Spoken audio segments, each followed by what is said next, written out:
It's day 19 of the Body Shaping for Women Over 50 series, and today is a recovery balance day. Let's go! All right, killer bees, let's go ahead and get moving and grooving. That means that we're gonna get started with some arm circles and high knees. Yes, even on a recovery day and even on a day when we're doing nothing but core strengthening balance work. Honestly, the reason we're doing this is very Pavlovian. It means that we're getting ready for a workout. And also, I wanted just a couple of seconds to tell you about the workout today. As previously mentioned, both yesterday and already today, this is a recovery workout. We are not trying to come at it with high energy. We're not going crazy. This is balance practice. And I want to be so clear about that as I stumble sideways while I'm doing the warm-up. There will be stumbling today. There will be wobbling today. Let's go ahead and do some arm crossers with booty kickers too. You guys, there is no shame in your wobbling game. Today is not supposed to be perfect. If you have better balance than me, oh my gosh, I'm so proud of you and I'm so happy for you. This might actually be a pretty easy workout. If your balance is near about mine and or not near about mine, don't worry. Do not use today's workout to beat yourself up. This is not what it's for. Today's workout could be eye-opening for both of us, frankly, and also it's just meant to be like a benchmark. Like so many things this month, we're just seeing where we are right now. We're practicing and getting better. I do highly recommend, if you already know that your balance is where mine was when I first started working on balance 10 years ago, grab a chair or be really close to a wall or a table or a something. Let's go ahead and do some welcome to my homes. There is no reason whatsoever why you should struggle through this workout and tumble out of every pose. I would much rather you have something nearby to grab onto and do your best with, like touching down or hanging onto it a little bit or even a lot. That is actually where you're getting better practice than stumbling, wobbling, cartwheeling out of everything. And unfortunately, I have met more than one person who has actually given themselves an injury from doing balance practice type work, because when you go tumbling out of it, we tend to tumble kind of sideways and maybe even torque our knee. So be super careful with not hurting yourself. That's never the intention on a recovery day. Hang on to whatever you need to hang on to and just enjoy today for what it is. I've got the handy dandy gym boss set for 30-second intervals. We are not going to do anything easy. It's all balance work all the time. We're going back and forth from our left leg to our right leg on everything but one of them. And we're just going to do our best. We're getting started with around the world taps. I am going to start standing on my left leg for everything that is single-sided. Here we go. With around the world taps. It's just what it sounds like. We're tapping forward, we're tapping to the side, and we're tapping to the back, which is not all the way around the world at all. And therefore, it's not what it sounds like. We're doing a 3-point tap. How about that? That would be exactly what it sounds like. But we're intentionally tapping down. This is meant to be kind of a gimme. But here's what I want you to think about. Well, the standing leg is actually what we're really focusing on a lot today. Your standing leg should be soft but strong. Your quadriceps should be engaged, holding your knee in place. We're going to switch sides here. Around the world taps on the other side. Engaging your quadriceps actually helps to strengthen your knee, but it also brings the work up out of your toes and your feet and brings it up into your leg. Your glutes and hamstrings and quadriceps should be working together with your abs to help you stand like this. The next thing that we're going to do is actually a hold. We're going to do a flamingo stand hold, which means that, you've seen flamingos stand before. We're standing on one foot and we're having our other foot behind us. So you're just bending your knee right where you would normally have it. So here's what I want you to think about on this one, because this is something when I was practicing this, I was like, this is actually harder than I thought. That back leg or the flying leg, your hamstring could start to cramp. So just relax it to wherever it feels comfortable. You could tap your toe down if you need to, totally fine. Think about bringing your knees slightly towards each other. Think about your standing foot. We're going to go ahead and switch sides. Think about having your standing foot making sure that your toes are actually pointed in the same direction as your hip bones, completely forward. What so often happens when we are balancing is our foot kicks out to the side a little bit. That's a compensation. Coming up next, we're going to do a star balance hold, also a holding position. So we're going to balance on one side for the 30 seconds, and then we're going to balance on the other side for 30 seconds. So hands up. We're going to balance on one side. Wherever you can stay. For me, that's not super far over. I used to call these plus signs like a long, long time ago, because in my mind it was like, oh, you should make a plus sign, like all the way over to the side. I can't get anywhere near a plus sign. And that's when I changed it to star balance, because this is like a shooting star. You'll notice that flying leg, totally starting to feel the work in that side glute. And then up and over to the other side. Excellent. Now here's the thing. We've got these 3 here that we're going to do one more time. So it's like a little mini circuit. I do not have them, I don't think I have them in perfect little circuits, but we're going to do these 3 again. So we're going to come out of this one, we're going to go back to those around the world taps. This is what I considered the slightly easier, not really, but these are the 3 somewhat easiest, thank goodness. I say as I'm falling out of it. You guys, that is the point. So we're taking a little bit of a deep breath here, and we're coming back to around the world taps. Some of these exercises are going to be a lot harder for you than others, and I never know which one's going to be hard for me. Today feels like it's going to be a decent balanced day, but we'll see. I mean, I can never predict. Some days are really good, not really good. Some days are mostly good. Some days are not great at all. Every day brings its own challenge. Here we go with around the world taps on the other side. Tap, tap, and tap. Thinking, I just noticed my foot is kicked out. It's very interesting the things that your body will do naturally. When you are just thinking to yourself, oh, okay, I'm just gonna stand on one foot. Your body's gonna do something that may or may not be in your best interest. So thinking about the way that you are standing, thinking about the muscles that are holding on to you. When it beeps again, we're doing that flamingo stand hold. Thinking about where your body is in space and time is the entire point of this entire workout. Balance work is all about being inside of your body and understanding where it is and what it's doing. That is not natural for lots of us. I spent many, many years not being inside of my body, not loving my body, not wanting anything to do with my body. Here we go on the other side. And basically learning to ignore it, learning to ignore the signals that it was sending me, learning to ignore what it was doing. This work can be very mental as well as physical. Physically inhabiting your body and knowing where it is and what it's doing is a big part of getting results. When it beeps again, we're doing that star balance hold. I'm going to go to my left to start off with, and then we'll hold on the right. Both hands up. I'm just going to tip over a little tiny bit. I learned my lesson last time. I get very confident on my right side. I know I can go over farther. This is one of the things that's very interesting to me, speaking of being inside your body and knowing where your body is. I have a much better perception of where the right half of my body is. On the left half of my body, my peripheral vision isn't as good. My hearing, I think, is actually better on my left side. But there are lots of things that go on the left side of my body. Here we go on the other side, that I'm just not as good at. I feel more confident on this side, but that doesn't necessarily equate to me being better at balancing on this side. When it beeps again, we're going to go into our next little mini circuit. We're going to start with flying fast ups. So we're going to stand on one foot, and we've got some motion going on. Both hands are going to be up overhead. Yes, we're going to feel some shoulder work today, but we're going to balance by tipping forward slightly. It's not a full drinky bird. We're just tipping forward slightly. We're going to be in full extension. And then we're going to bring our hands to our knee and our knee to our hands, and then we're going to come back out to full extension. You are absolutely welcome to tap your foot down every single time. You set your own challenge on this balance work, my friend. If this is super easy for you, you could go even slower than me. The slower you go with balance work, the harder it is. So you feel free to do what works best for you as far as a pace. When it beeps, of course, we're doing this on the other side. Yes, having hands up. Yes, indeed. Oh my gosh. Get yourself settled for a quick second. When it beeps again, we're doing something that is not single-sided. We're going to be doing a sumo squat, and we're going to come up on our tiptoes. So gonna have your feet super duper wide.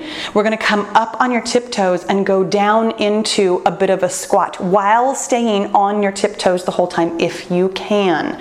If you can't, don't worry about the squatting part. Simply come up and down from your toes. So we're super wide, toes are pointed out. We're gonna come up on your tiptoes and we're just gonna squat it down a little bit and bring it back up. This is just the 30 seconds, and then we're gonna do another squatting motion.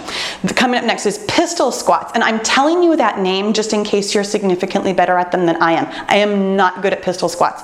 Your leg is gonna be forward, and you're going to squat on the other standing leg. I cannot get down very far because I have a very difficult time holding that leg forward. So for me, I'm only coming down. I mean, that's not even halfway. So if you know how to do pistol squats and you are super strong with this, push your hips back first. Of course, this is a single leg squat. This is all about pushing your hips back, getting all the power that you can out of your glutes. Oh my gosh, this is gonna be the end of our little mini circuit. So we're gonna do this pistol squat on the other side, and then we'll come back to those flying fast ups. Okay, other side.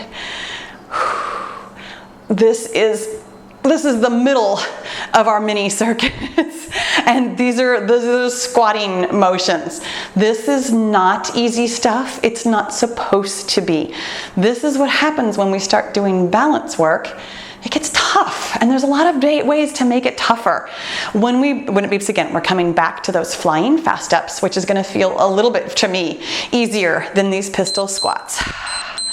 I definitely have an easier time balancing moving forward, bending forward, having my leg back behind me, or having my knee up in front of me. Having my leg straight in front of me and then trying to squat, kind of pushing backwards, is all kinds of difficult for me. That really could have been our finisher, huh? I've got levels of difficulty for everybody here today. When it beeps again, of course, we're gonna do these flying fast ups on the other side. Excellent job. Put your hands down for a quick second. And then here we go on the other side. Hands meeting in the middle with your knee, and then out to full extension. When it beeps again, we're doing those sumo squats up on your tiptoes. Tiptoes also rather difficult. This whole middle section here was a different kind of challenge for me. These are not exercises that I ask myself to do a whole lot of, and it's why I wanted to ask us to do this today. It's not super sweaty work, but it's not immediately gratifying either, because it's not easy. Here we are in that sumo squat. Come up on your tiptoes, squat down if you can. If not, you're just going up and down from the tiptoes as much as you can. Awesome job. This is nice and easy, just 30 seconds. When it beeps again, we're doing those pistol squats again. Excellent job. I'm gonna stand on my left leg first, heels down. Okay, that means right leg is forward, hips push back, and getting down to wherever you can get to. Trying to keep that right leg flying the whole time, trying to really think about your knee and your toes on the standing leg, all going the same direction, really engaging those quadriceps, pushing your hips back, not letting your hips slide out to the side like mine frequently wants to. Quadriceps, of course, engaged on the flying leg. And then here we go on the other side. Excellent. When it beeps again, we're doing something I call oblique crunches and reverse.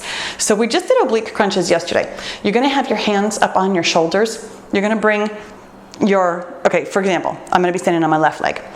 Gonna bring your right knee towards your right elbow, and then you're gonna do kind of a reverse, meaning that you're bringing your right heel towards your left elbow. So your torso is tipping one way, the easy way as far as I'm concerned.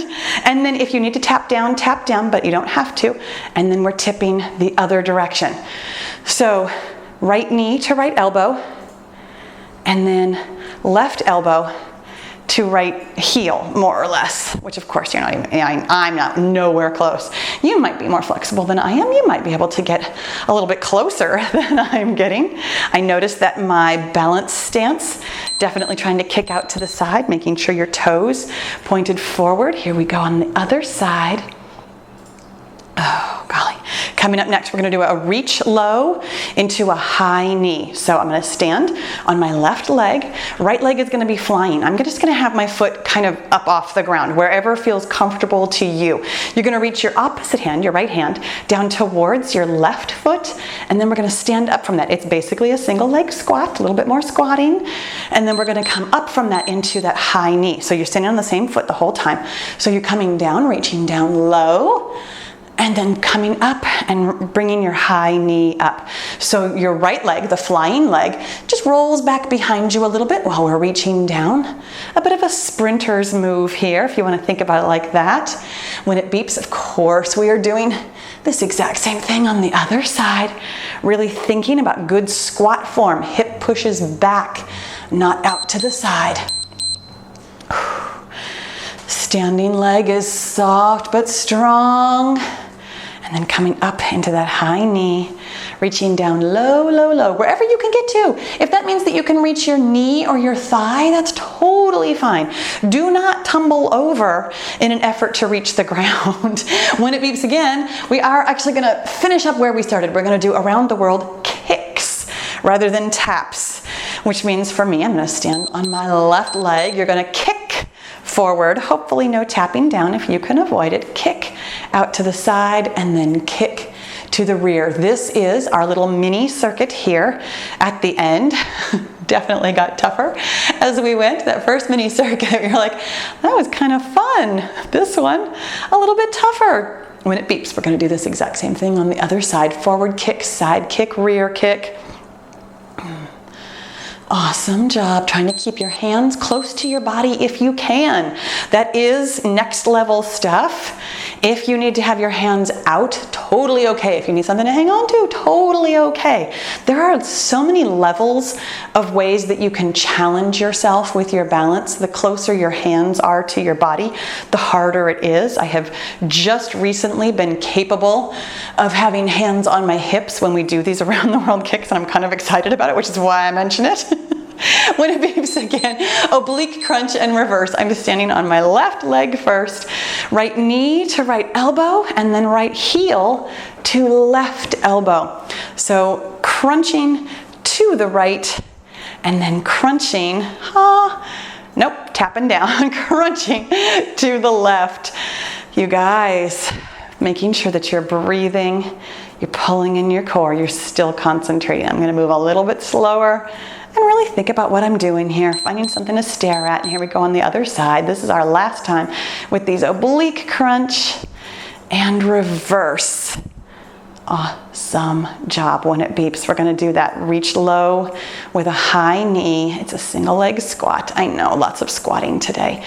Goodness gracious, my standing foot was way out to the side. My glutes and my abs are getting tired of this balance work. You know, it's amazing how your core stabilizers, these are muscles that are supposed to work all the time. Here we go with that reach low plus a high knee.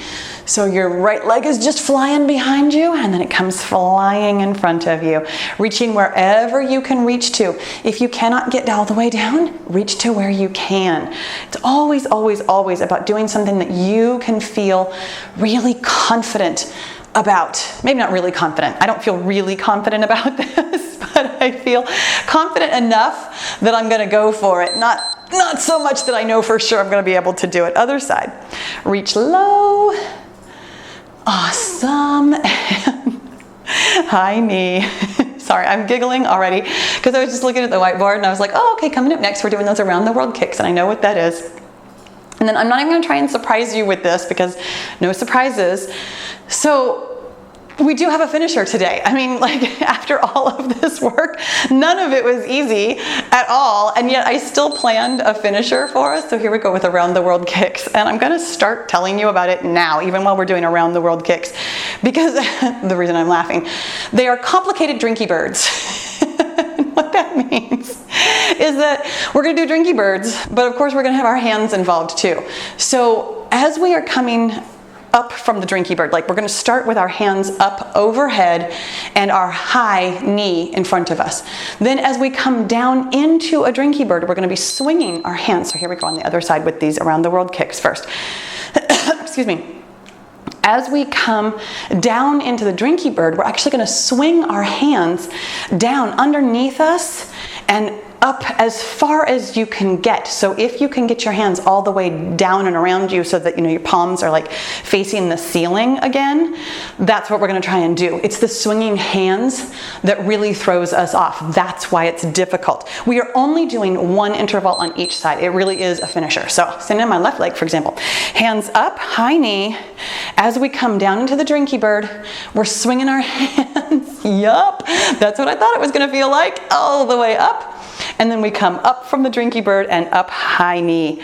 Those swinging hands make this a very complicated drinky bird.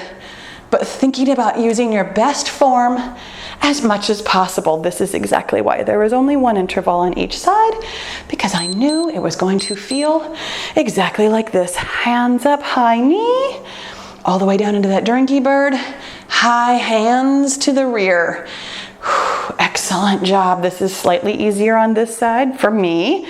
This is my allegedly stronger side. Also my slightly more coordinated side. I think that's what this is more so than balance, because my balance is tough, but my coordination feels more confident. When it beeps again, it's the last time it's going to beep.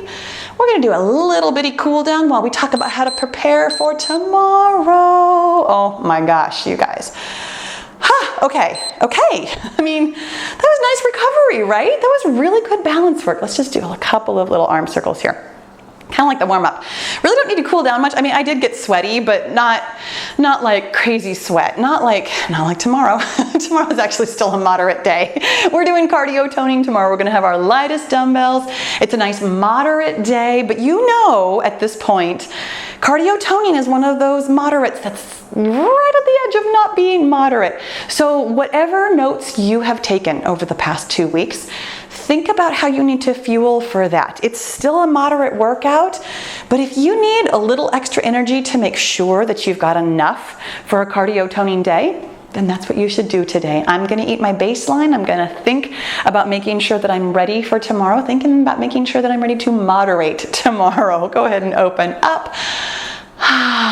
And then close it up. Oh, give yourself a big hug and a pat on the back. No matter how poorly today went, my friends, you did a fantastic job. You did. You are here at the end of it, and I am super, super, super proud of you. Balance work does not come easily to me. I have so much empathy for you and pride in you. Thank you so much for working out with me today. I do have a longer cool down just in case you'd like a little bit more recovery today. It's here on screen. You can always help yourself to that. Make sure also that you click the subscribe button, and I'll see you tomorrow.